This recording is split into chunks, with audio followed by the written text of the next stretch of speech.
அனைவருக்கும் வணக்கம். இது நம்ம YouTube channel trading view Tamil. இதில் டெய்லி மார்க்கெட் எப்படிலாம் ட்ரேட் ஆகுதுக்கான வாய்ப்புகள் இருக்குது. முக்கியமாக நிஃப்டி 50ன்ற இண்டெக்ஸ் வந்து டெய்லி பேசிஸில் எப்படிலாம் ட்ரேட் ஆகுதுக்கான வாய்ப்புகள் இருக்குது. மார்க்கெட்டுக்கு எதெல்லாம் மேஜர் சப்போர்ட் அண்ட் ரெசிஸ்டன்ஸாக இருக்கும் அப்படின்றத டெய்லி வீடியோவாக மார்க்கெட் முடிஞ்சதுக்கப்புறம் போஸ்ட் மார்க்கெட் ரிப்போர்ட்டை பார்த்துட்டு நாளைக்கு மார்க்கெட் எப்படிலாம் ட்ரேட் ஆகுதுக்கான வாய்ப்புகள் இருக்குது, மார்க்கெட்டுக்கு எதெல்லாம் லெவல்ஸாக இருக்கும் அப்படின்னு சொல்லிட்டு நம்ம டெய்லி வீடியோவாக போட்டுக்கிட்டு இருக்கோம். நேற்று ஒரு வீடியோ போட்டிருந்தோம், பேங்க் நிஃப்டி எக்ஸ்பைரி இருக்குது. அந்த வீடியோவில் என்ன சொல்லியிருந்தோம் அப்படின்னா, கன்சால்டேட் ஆகிட்டுருக்கு. மண்டே போட்ட வீடியோலேயே வந்து டியூஸ்டே வந்து மார்க்கெட் வந்து ஆல் டைம் ஹையை ஹிட் பண்ணுறதுக்கான வாய்ப்புகள் இருக்குது. ஒரு அஞ்சு பாயிண்டில் தான் வந்து மார்க்கெட் மிஸ் பண்ணி மறுபடியும் ஒரு செல்லிங் ப்ரெஷர் வந்துச்சு. ஸோ இன்றைக்கி பேங்க் நிஃப்டியோட எக்ஸ்பைரி இருக்குது.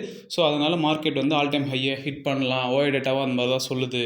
ஸோ அந்த மாதிரி நிறைய விஷயங்கள் சொல்லியிருந்தோம். போய் பார்க்காதவங்க நேற்று போன வீடியோஸை போய் பாருங்கள், அதில் கொடுத்துருந்த லெவல்ஸை பாருங்கள். பார்த்துட்டு இன்றைக்கி அந்த மாதிரி மார்க்கெட் நடந்திருக்கா இல்லையா அப்படின்றத இந்த வீடியோவில் நம்ம இப்போ பார்த்துடலாம். ஸோ இதை நம்ம கொடுத்துருந்த லெவல்ஸ். ஃபஸ்ட்டு சப்போர்ட்டாக வந்து 24,972. அதுக்கும் மேலே மார்க்கெட் போச்சுன்னா ரெசிஸ்டன்ஸ் 1 வந்து 25,073. சப்போஸ் மார்க்கெட் அதுக்கும் மேலே போச்சுன்னா ரெசிஸ்டன்ஸ் 2 வந்து 25,150 ரேஞ்சை கொடுத்துருந்தோம். மார்க்கெட் வந்து இன்றைக்கி காலையில் வந்து நிஃப்டி வந்து ஒரு ஃப்ளாட்டாக தான் இண்டிகேட் பண்ணிட்டு இருந்துச்சு. மார்க்கெட் ஓப்பன் ஆனதுமே ஃப்ளாட்டாக தான் ஓப்பன் ஆச்சு. ஸோ மார்க்கெட் பார்த்திங்கன்னா இன்றைக்கி வந்து ஃப்ளாட்டாக தான் ஓப்பன் ஆச்சு. மார்க்கெட் ஓப்பன் ஆகிட்டு இந்த ரேஞ்சில் மார்க்கெட் ஓப்பன் ஆகிட்டு நம்மளுடைய சப்போர்ட் 1, அதாவது 24,972 வந்து சப்போர்ட் எடுத்துகிட்டு மார்க்கெட் மேலே போயிருக்கு. ஸோ இதனால தான் வந்து நம்ம சப்போர்ட் அண்ட் ரெசிஸ்டன்ஸ் எதுக்காக வரையணுன்றதை தெரிஞ்சுக்கிட்டு அதை நம்ம யூஸ் பண்ணிக்கணும். நிறைய பேர் வந்து சப்போர்ட் அண்ட் ரெசிஸ்டன்ஸ்லாம் வந்து அவ்வளோ ஒர்க் ஆகாது, எல்லா டைம்லேயும் ஒர்க் ஆகாது அப்படின்னு சொல்லுவாங்க. அது கரெக்டு தான். ஏதாவது ஒரு பெரிய பெரிய நியூஸஸ் வருதுன்னா அப்போ டெக்னிக்கலாக எதுவுமே ஒர்க் ஆகாது. சடனாக மார்க்கெட் 100 பாயிண்ட் மேலே போகும், 200 பாயிண்ட் கீழே வரும். ஸோ ஓகேங்களா, அந்த மாதிரியான சுச்சுவேஷன்ஸும் இருக்குது. பட் 90% ஆஃப் த ட்ரேடிங் செஷன்ஸில் வந்து நீங்கள் பார்த்தீங்கன்னா டெக்னிக்கல் கண்டிப்பாக ஒர்க் அவுட் ஆகியிருக்கும். ஓகேங்களா, ஸோ நம்மளுடைய லெவல்ஸில் தான் வந்து மார்க்கெட் வந்து சப்போர்ட் எடுத்துகிட்டு நம்மளுடைய ரெசிஸ்டன்ஸ் 1 பிரேக் பண்ணி அகைன் நம்மளுடைய ரெசிஸ்டன்ஸ் 1 பிரேக் பண்ணதுனால ரெசிஸ்டன்ஸ் வந்து சப்போர்ட்டாக மாறிடுச்சு. ஸோ அகைன் நம்மளுடைய ரெசிஸ்டன்ஸ் 1லேயே மார்க்கெட் சப்போர்ட் எடுத்து மேலே போக ட்ரை பண்ணியிருக்காங்க. நல்லாவே தான் போயிட்டு இருந்தாங்க. ஆஃப்டர்நூன் ஒரு 1:30க்கு மேலே தான் வந்து மார்க்கெட்டில் ஒரு செல்லிங் ப்ரெஷர் வந்துச்சு. ஸோ அங்கேருந்து ஒரு ஃபால், நம்மளோட ரெசிஸ்டன்ஸ் 1 கீழே க்ளோசிங் வச்சுட்டாங்க. நேற்றுக்கும் இன்றைக்கும் பார்த்தீங்கன்னா எவ்வளோ டிஃப்ரென்ஸ்னால் ஒரு 35 பாயிண்ட்ஸ் தான் டிஃப்ரென்ஸ். பாசிட்டிவாக தான் க்ளோஸ் பண்ணியிருக்காங்க. இப்போ இதுலேயும் நம்ம நேற்று நான் வீடியோ சொல்லியிருந்தேன், மார்க்கெட்டில் வந்து எப்பப்பெல்லாம் ஒரு ஹால் டைம் ஹை போகுதோ, எப்பப்பெல்லாம் மார்க்கெட் வந்து ஒரு ஹால் டைம் ஹை போகுதோ அப்போ வந்து ஒரு செல்லிங் ப்ரெஷர் இருக்கும், சின்ன செல்லிங் ப்ரெஷர் இருக்கும். நம்ம அதை பார்த்து பயப்படக்கூடாதுன்னு சொல்லியிருந்தேன். ஸோ இன்றைக்கும் மார்க்கெட் ஒரு ஆல் டைம் ஹைக்கு போச்சு, மார்க் பண்ணிச்சு. அங்கேருந்து ஒரு சின்ன செல்லிங் ப்ரெஷர். ஏன் அப்படி நடக்குது அப்படின்னா, மார்க்கெட் அந்த மாதிரி ஹையில் போகும்போது நிறைய பேர் ப்ராஃபிட் புக்கிங் பண்ணுவாங்க. அதனால் ஒரு செல்லிங் ப்ரெஷர் நடக்க தான் செய்யும். ஓகேங்களா, ஸோ இதுதான் இந்த லெவல்ஸில் தான், நம்ம லெவல்ஸில் தான் வந்து மார்க்கெட் வந்து ட்ரேட் ஆகியிருக்கு இன்றைக்கி. ஸோ நாளைக்கு மார்க்கெட் எப்படிலாம் ட்ரேட் ஆகிறதுக்கு வாய்ப்புகள் இருக்குது, இதெல்லாம் மேஜர் சப்போர்ட் அண்ட் ரெசிஸ்டன்ஸாக இருக்குன்றதையும் பார்த்துடலாம். அதுக்கு முன்னாடி ஓஐ டேட்டா என்ன சொல்லுதுன்னு பார்த்துடலாம். லாஸ்ட் வீக்லேருந்து நம்ம நிஃப்டியோட எக்ஸ்பீரியன்ஸ் அப்போ வந்து ஓஐ டேட்டா என்ன சொல்லுது அப்படின்றத நம்ம வீடியோவை போட்டுக்கிட்டு இருக்கோம். ஸோ ஓஐ டேட்டா பார்த்தீங்கன்னா 25,000, இதுதான் இந்த 25,000 ஸ்ட்ராங் சப்போர்ட் இருக்குது. அதுக்கப்புறம் எவ்ரி 100 பாயிண்ட்ஸில் வந்து பார்த்தீங்கன்னா உங்களுக்கு வந்து ரெசிஸ்டன்ஸும் பில்ட் ஆகிட்டே வருது. ஸோ நாளைக்கு மார்க்கெட்டை வந்து ஒரு கன்சால்டேஷனில், அதாவது ஒரு எப்படி சொல்கிறது, ஒரு 50 பாயிண்ட்லேயே வந்து முடிக்க பார்ப்பாங்க. அதாவது 25,000லேருந்து 25,050 அந்த ரேஞ்சிலே முடிக்கிறதுக்கான வாய்ப்புகள் நிறையவே இருக்குது. இந்த ஓஐ டேட்டா வந்து இப்போ நான் வந்து இந்த வீடியோ எடுத்துகிட்டு இருக்கும்போது மணி வந்து ஒரு 7 o'clock ஆகுது.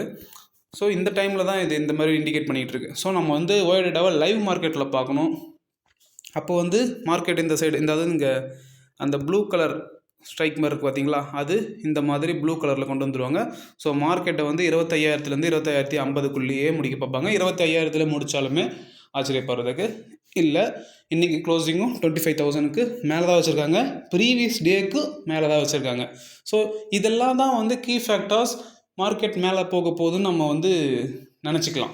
ஓகேங்களா, ஸோ அடுத்தது வந்து பார்த்திங்கன்னா இதுதான் லெவல்ஸ். ஃபஸ்ட்டு சப்போர்ட்டாக வந்து நான் என்ன வச்சுருக்கேன் அப்படின்னா 25,031. சப்போஸ் மார்க்கெட் கீழே வந்துச்சு அப்படின்னா 24,950. சப்போஸ் மார்க்கெட் அதுக்கும் கீழே வந்துச்சுன்னா 24,864. சப்போஸ் மார்க்கெட் மேலே போகுதுன்னா இன்றைக்கி வந்து ஆல் டைம் ஹை 25,126. அதுக்கும் மார்க்கெட் மேலே போகுது அப்படின்னா 25,228. சப்போஸ் மார்க்கெட் அதுக்கும் மேலே போகுது அப்படின்னா 25,389 தான் இருக்கும். ஓகேங்களா? அது மட்டும் இல்லாமல் இந்த வீடியோவில் நான் சொல்கிற விஷயங்கள், நான் கொடுக்குற லெவல்ஸ், மார்க்கெட் மேலே போகுமா கீழே போகுமா நான் சொல்கிற கருத்துக்கள் எல்லாமே வந்து என்னுடைய தனிப்பட்ட கருத்து தான். நான் எப்படி நிஃப்டி 50 பார்க்குறேன் அதை தான் வந்து நான் உங்கள் வீடியோவாக நான் ஜென்ரேட் பண்ணிகிட்ருக்கேன். ஸோ இதெல்லாமே வந்து டெய்லி மார்க்கெட்டில் நடக்கணும் அப்படின்னு எந்த ஒரு அவசியமும் கிடையாது. அப்படி எக்ஸ்பெக்டும் பண்ணக்கூடாது. நீங்கள் ஒரு பர்சனல் இன்ட்ரெஸ்ட் எடுத்து மார்க்கெட்டை ஸ்டடி பண்ணுங்கள், அனலைஸ் பண்ணுங்கள், நிறைய கற்றுக்கோங்க, டேட்டாஸ் கலெக்ட் பண்ணுங்கள். இந்த மாதிரி எல்லா விஷயமும் நீங்கள் பண்ணும்போது உங்களுக்கு ஒரு ஐடியா வரும். அந்த ஐடியா கூட நம்மளுடைய வீடியோ ஏதாவது உங்களுக்கு உதவியாக இருக்குது அப்படின்னா ரொம்பவே நல்லாயிருக்கும். ஓகேங்களா? ஸோ இந்த லெவல்ஸை வந்து ஒரு ஸ்க்ரீன்ஷாட் எடுத்து வச்சுக்கோங்க, இல்லை ஒரு பேப்பரில் எழுதி வச்சுக்கோங்க. நாளைக்கு உங்களுடைய ட்ரேடிங் செஷனில் இது ஏதாவது ஒரு வகையில் யூஸ்ஃபுல்லாக இருந்துச்சுன்னா ரொம்பவே நல்லாயிருக்கும். ஓகேங்களா? அதுக்கு முன்னாடி நீங்கள் உங்களோட ரியல் மணி வச்சு ட்ரேட் பண்ணுறதுக்கு முன்னாடி ஒரு 3 months பேப்பர் ட்ரேடிங் பண்ணுங்கள். பேப்பர் ட்ரேடிங் பண்ணும்போது தான் உங்களுக்கு நாலேஜ் அண்ட் ஸ்கில்ஸ் டெவலப் ஆகும். அதுக்கப்புறம் உங்களால் ப்ராஃபிட் பண்ண முடியும்னு உங்களுக்கு ஒரு நம்பிக்கை இருந்தால் உங்களுடைய ஃபினான்ஷியல் அட்வைசரை கன்சல்ட் பண்ணிவிட்டு எப்படி இன்வெஸ்ட்மெண்ட் பண்ணலாம், எப்படி ட்ரேடிங் பண்ணலான்ற பிளானிங் பண்ணுங்கள்.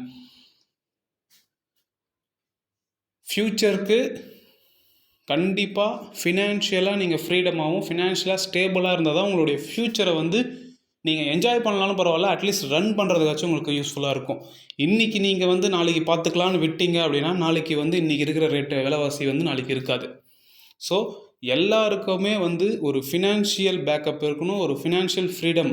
அது எப்போ வரும் அப்படின்னா ஏதாவது நீங்கள் ஒரு பிஸ்னஸோ இல்லை ஏதோ ஒரு நல்ல ஒரு ஒர்க்கோ உங்களுக்கு பிடிச்ச மாதிரி பண்ணும்போது தான் உங்களுக்கு கிடைக்கும். ஓகேங்களா? ட்ரேடிங்கும் வந்து நீங்கள் பிஸ்னஸாக பாருங்கள், கேம்பிளிங்காக பார்க்காதீங்க. இங்கே நிறைய பேர் வந்து 95% off the people losing their money in stock market. இது வந்து நான் சொல்லலை, செபி இந்த ஸ்டாக் மார்க்கெட்டுக்கு ரெகுலேட் பண்ணுறவங்க தான் அவங்க, செபி அவங்க சொல்லியிருக்காங்க. நீங்கள் எந்த ஒரு ஆப் ஓப்பன் பண்ணிவிட்டு நீங்கள் ட்ரேடிங்குள்ளே போனீங்கனாலும் மொதல் நோட்டிஃபிகேஷனே தான் வரும். 9 out of 10 members losing their money in stock market, 95% of the people losing their money. இந்த மாதிரியான நோட்டிஃபிகேஷன்ஸ் தான் வரும். அதுதான் உண்மை. நிறைய பேர் லாஸ் பண்ணிட்டு தான் இருக்காங்க. ஏன் லாஸ் பண்ணுறாங்கன்னா அவங்களுக்கு அதை பற்றின நாலேஜே கிடையாது. ஓகேங்களா? டென்டல் டாக்டர் படிச்சிருப்பாங்க, நான் போய் ஸ்டாக் மார்க்கெட்டில் வரேன்னு சொல்லிட்டு வருவாங்க, காசு போடுவாங்க, லாஸு. இன்ஜினியரிங் படிச்சிருப்பாங்க, ஸ்டாக் மார்க்கெட்டில் வருவாங்க, காசை போடுவாங்க, அவுட்டு. லாயராக இருப்பாங்க. இந்த மாதிரி அவங்க மேலே நான் தப்பு சொல்லலை. அவங்க இன்ஜினியர்னால் 4 வருஷம் படிக்கிறாங்க, டாக்டர்னால் 5 வருஷம் 6 வருஷம் படிக்கிறாங்க, ஒரு கிராஜுவேட்னால் மினிமம் ஒரு 3 years to 4 years படிக்கிறாங்க. படிச்சுட்டு அதை ப்ராக்டிஸ் பண்ணுறாங்க. அதுக்கப்புறம் தான் வேலை கிடைக்குது. அந்த வேலையிலையுமே வந்து ஒரு மினிமம் சேலரி தான் கொடுப்பாங்க ஃப்ரெஷராக இருந்தால். அதுக்கப்புறம் அந்த வேலையில் எக்ஸ்பீரியன்ஸ் ஆகிட்டு பிறகு தான் உங்களுக்கு வந்து ஹைக்லாம் வரும். ஆனால் இந்த மக்களுக்கு வந்து எப்படி இருக்குது, எதுவும் ட்ரேடிங் ஸ்டாக் மார்க்கெட்டுக்குள்ளே வரவங்களுடைய மைண்ட் செட் என்ன இருக்குன்னா, என்கிட்ட 1 lakh இருக்குது, 10 lakh இருக்குது, நான் இன்றைக்கி போடுவேன், எனக்கு நாளைக்கே வந்து எனக்கு 2 lakhs வேணும், 20 lakhs வேணும் அப்படின்னு தான் வராங்க. அது வந்து நடக்கவே நடக்காது. ஓகேங்களா? எந்த வேலையுமே செய்யாமல் காசை ஜென்ரேட் பண்ண முடியுமானா கண்டிப்பாக முடியாது. அதுக்கு பின்னாடி ஏதோ ஒரு உழைப்பு இருக்கணும். அது வந்து நம்மளை உடலில் வருத்திக்கிட்டு செய்யணும்னு கிடையாது, நம்ம பிரெயினையும் யூஸ் பண்ணுற மாதிரி தான் வரும். ஸோ அதுக்காக தான் வந்து பேப்பர் ட்ரேடிங் பண்ணுங்கன்னு சொல்கிறதுக்கான ரீசன் அதுதான். ஸோ கற்றுக்கிட்டு ட்ரேட் பண்ணுங்கள். கற்றுக்காமல் 4 பேர் சொன்னாங்க, 2 வீடியோ பார்த்தேன், இன்ஸ்டாகிராமில் நிறைய போஸ்ட்ஸ் வருது, அதை பார்த்து நான் ட்ரேட் பண்ணலாம், தயவுசெய்து பண்ணாதீங்க. கண்டிப்பாக டெஃபினட்டாக லாஸில் தான் இருப்பீங்க. ஓகேங்களா? அது முன்னாடி ஒரு லைன் இருக்குது, ஸ்டாக் மார்க்கெட் ட்ரேடிங் வந்து உங்களுடைய ஃபினான்ஷியல் இஷ்யூவை சால்வ் பண்ணணும்னு நினச்சி நீங்கள் உள்ளே வந்தீங்கன்னா இப்போ இருக்கிறவருடைய ஃபினான்ஷியல் இஷ்யூவை விட அதிகமான ஃபினான்ஷியல் இஷ்யூவை உங்களுக்கு இந்த ஸ்டாக் மார்க்கெட் ட்ரேடிங் தந்துடும். இதை நான் சொல்ல பெரிய பெரிய எக்ஸ்பர்ட் சொல்லியிருக்காங்க. ஸோ அதனால் என்ன விஷயன்றதை தெரிஞ்சுக்கிட்டு பண்ணுங்கள். அது நீங்கள் தெரிஞ்சுக்கணும்னு நீங்கள் ட்ரை பண்ணிங்கனாலே உங்களுக்கு ஒரு ஐடியா வந்துடும், இது நமக்கு செட் ஆகுமா ஆகாதான்ட்டு. ஆனால் இங்கே யாருமே அதை பற்றி நினைக்கிறதே இல்லை. எனிவே பொறுமையாக இருங்க. மார்க்கெட் ஏறும்போது ரொம்பவே பொறுமையாக தான் ஏறும், இறங்கும்போது சடன் ஃபால் இருக்கும். எப்பயுமே நம்ம வீடியோவில் சொல்கிறது தான், மார்க்கெட் கூடவே ட்ராவல் பண்ண கற்றுக்கோங்க. பொறுமையாக இருங்க. உங்களோட ட்ரேடிங் செட்டப் வர வரைக்கும் வெயிட் பண்ணுங்கள். ஏன்னா மண்டே டியூஸ்டே 2 நாளுமே கன்சல்டேஷன். வெயிட் பண்ணியிருந்தால் இன்றைக்கி வந்து நியர்லி ஸ்விங் வந்து பார்த்தீங்கன்னா ஒரு 150 பாயிண்ட்ஸ் கிட்ட ஸ்விங் இருந்துச்சு. ஸோ நீங்கள் இந்த 2 நாள் வெயிட் பண்ணால் மட்டும்தான் இன்றைக்கி நாள் உங்களால் கேட்ச் பண்ண முடியும். 2 நாளும் நீங்கள் ட்ரேட் எடுத்து லாஸ் ஆகிருந்தீங்கன்னா இன்றைக்கி நீங்கள் ப்ராஃபிட் பண்ணியிருந்தாலுமே அது வேஸ்ட்டு தான்.